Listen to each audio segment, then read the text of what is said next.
네, 정부가 새해 들어서 꽉 막힌 남북 관계, 북미 관계를 돌파하기 위해서 카드를 하나 꺼내들었습니다. 금강산 개별 관광 카드인데요. 강경화 외교부 장관에 이어서 이도운 외교부 한반도 평화교섭본부장까지 미국 설득에 나섰죠. 하지만 넘어야 할 산이 많습니다. 당장 어제 해리 해리스 주한미 대사가 제동을 거는 발언을 하기도 했는데요. 이게 실제로 성사 가능한 건지 이분 연결해서 얘기 나눠보겠습니다. 더불어민주당 동북아 평화협력 특별위원장을 맡고 있는 송영길 의원 전화로 연결합니다. 의원님 나와 계시죠? 네, 안녕하십니까? 예, 안녕하세요, 의원님. 그냥 거두절미하고요. 좀 네. 바로 들어가겠습니다. 정부가 이거 밀어붙일 거라고 보십니까? 적극적 시도를 할 것으로 생각됩니다. 그래요. 아주 구체적인 구상까지 갖고 있다고 읽으세요? 네, 일부 구상을 갖고 있습니다. 네. 그럼 혹시 지금 그 강경화 외교장관이나 이도운 본부장을 통해서 혹시 좀 확인한 바가 있습니까, 의원님? 어제 통화했는데 이동 본부장이 아마 비건 부장관을 지금 만나지 않을까 싶습니다. 예. 근데 사실 강경화 장관이 폼페이오 장관과 만나고 이동훈 비건과 만나고 이런 것들은 네.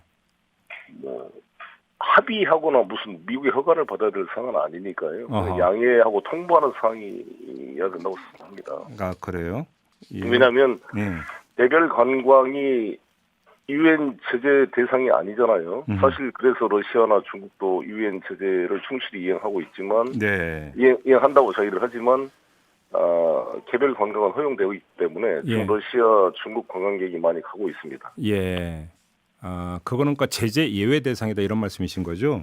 그렇습니다. 예. 이도훈 본부장이 지금 비건 부장과 만나고 난 다음에 그 기자들 앞에서 한 얘기를 보니까 주권 국가라고 하는 단어를 쓰면서 여기에 이제 상당히 힘을 주었던데요. 결국은 이거는 제재 그 대상이 아니기 때문에 우리가 그냥 우리의 뜻으로 이제 추진하겠다는 뜻을 주권 국가라는 네 글자로 그냥 표현한 것으로 해석을 해도 되는 겁니까? 네, 그렇게 봐야죠. 사실 지난번에 조명균 통일부 장관 있을 때 비건과 함께 죄송합니다. 워킹 그룹이라는 걸 만들었잖아요. 예. 그것은 이제 우리 한미 동맹 차원에서 상호 진행 과정을 공유하고 이해하는 차원으로서 이게를 봐야지. 이것이 마치 모든 걸 허가기관처럼 다 여기서 미국이 반대하면 못하고 이런 것은 아니었는데 너무 통일부가 소극적으로 대응했다 이렇게 생각이 듭니다. 그러면 해리스 주한미 대사가 어제 한 이야기였지 않습니까? 이 제재를 촉발할 수 있는 오해를 피하려면 한미 워킹그룹을 통해서 다루는 게 낫다.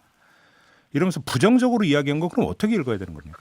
해리스 대사의 개인 의견이죠. 모든 개인 의견에 우리가 기속되는 건 아니기 때문에요. 예.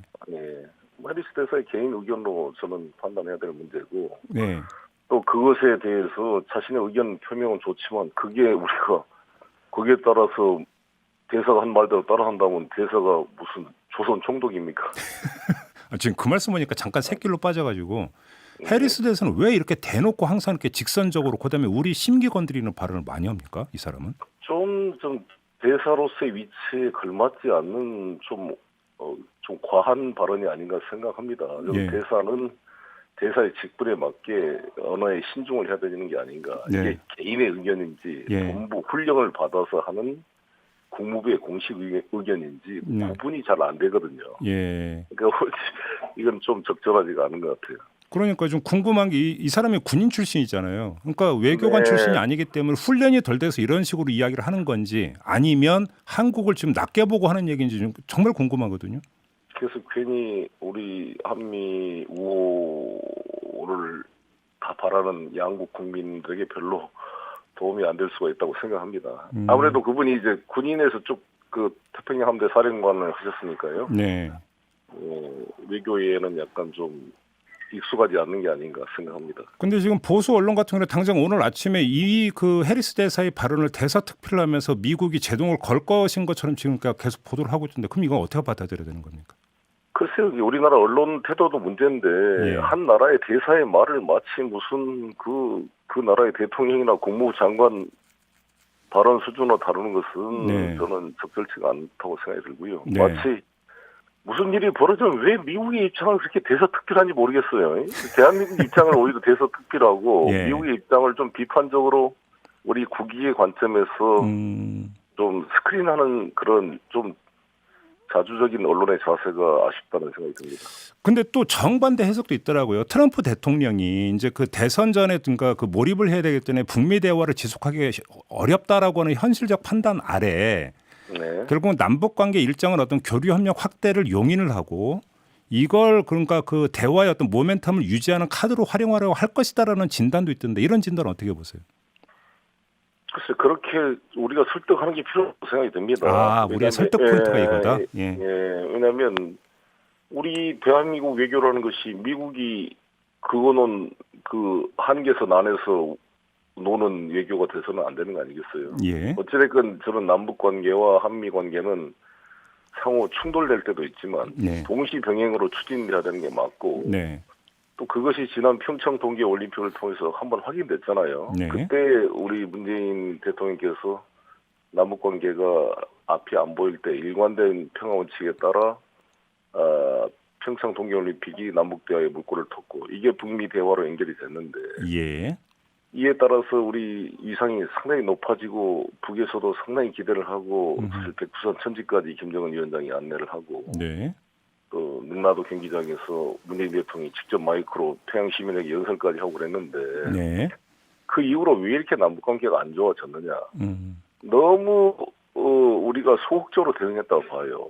아, 그러니까 그래요? 이 제재 대상이 아닌 개별 관광 문제도 만시지탄이 있잖아요. 네. 진짜 좋을 때 이거 추진했어야지. 그때 너무 소극적으로 대응을 했고 개성공단 금강산 관광을 작년 초 김정은 위원장이 신년사에서 아무런 조건 없이 재개하자 이렇게 제안했잖아요. 그랬었죠. 예. 조건 없이 제안하자는 것은 소위 제재의 대상이 되는 벌크 오브 캐시, 현금 다발을 주는 것은 유엔 제재 대상이 되니까 네. 입단료나 이런 것도 안 받고 무료로도 할 수 있겠다는 취지 아니었겠습니까? 아, 그렇게 읽으세요? 예. 아니 예. 조건 없이 되자 그랬으니까. 그때는 김정은 위원장이 신년사에 조건 없이 금강산 개성공단을 재개하자라는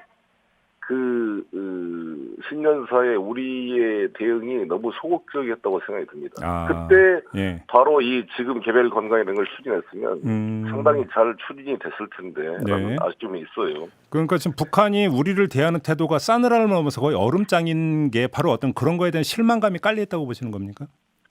그렇습니다. 예를 들어서 타밀플루 같은 경우는 이제 그 의약품이니까 제재 대상이 아닌데 네. 타밀플루를 전달하려고 그랬는데 전달하는 트럭이 제재 대상이다 그래서 전달을 못했거든요. 네. 이런 걸 보면서 이게 참. 북에서 우리들을 이제 힐난하는 거죠. 주권 국가가 맞느냐. 미국의 허락 없이는 아무것도 못하는 대한민국과 무슨 대화할 필요가 있겠는가. 그럼 대한민국 뒤로 빠져라. 네.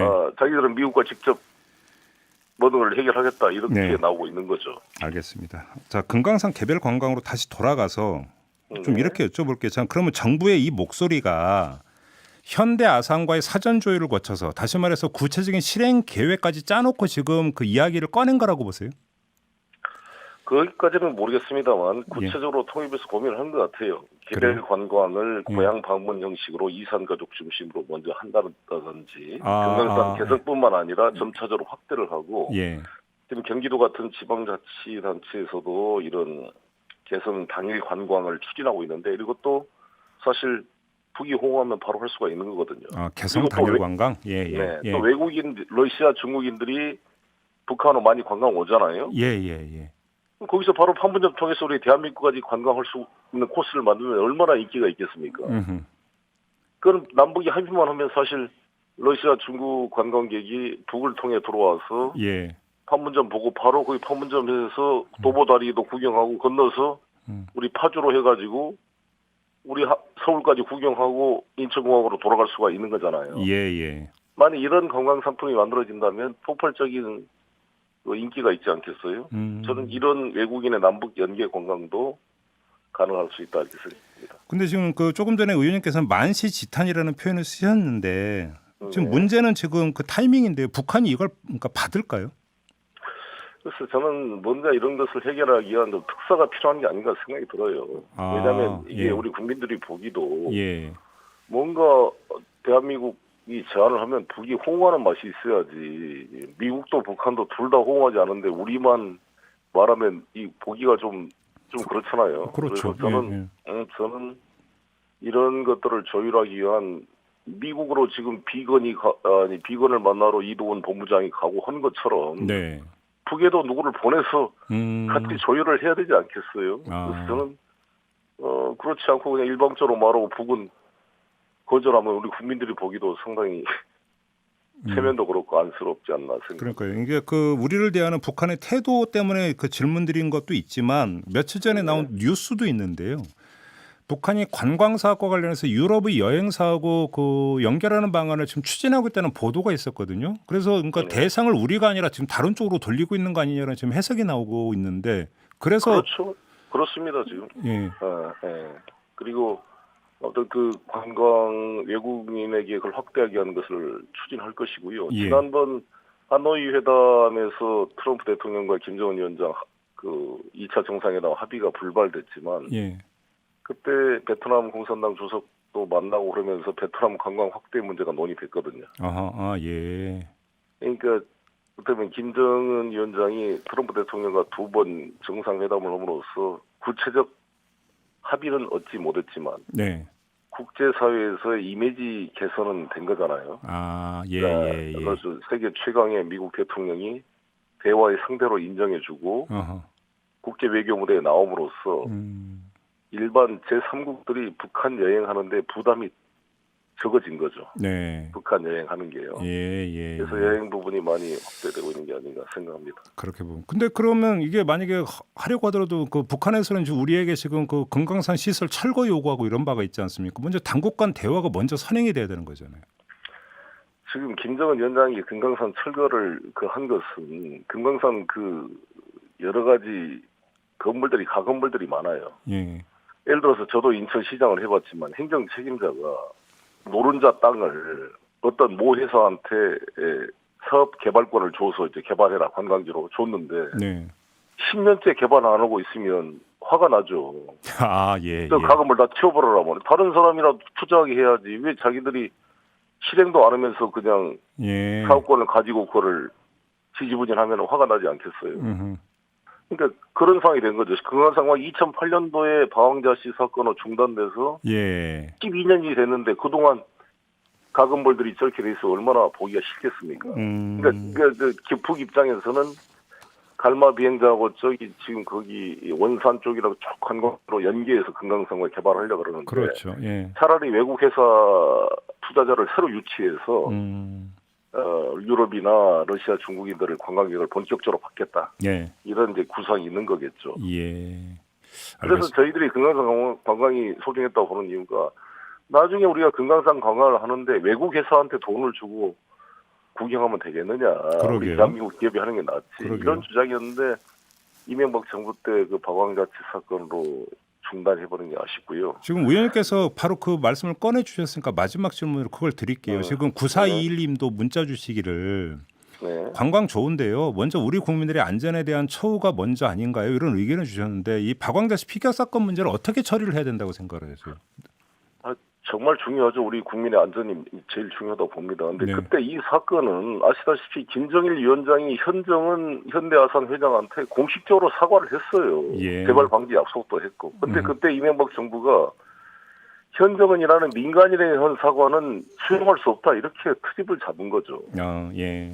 그러니까 이게 어떻게 보면 사실 최고 그쪽의 지도자가 현정은 위원장한테 이야기를 한 건데 그거를 수용을 해야지. 그리고 우리나라도 이런 야간에 군사 비밀 지역에 들어와서 사람이 들어오면은 서지 않으면 쏜다 이렇게 하지 않겠습니까?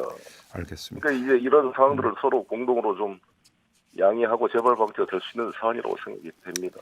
알겠습니다. 자, 말씀 여기까지 들을게요. 고맙습니다, 의원님. 네, 감사합니다. 네, 더불어민주당의 송영길 의원이었습니다.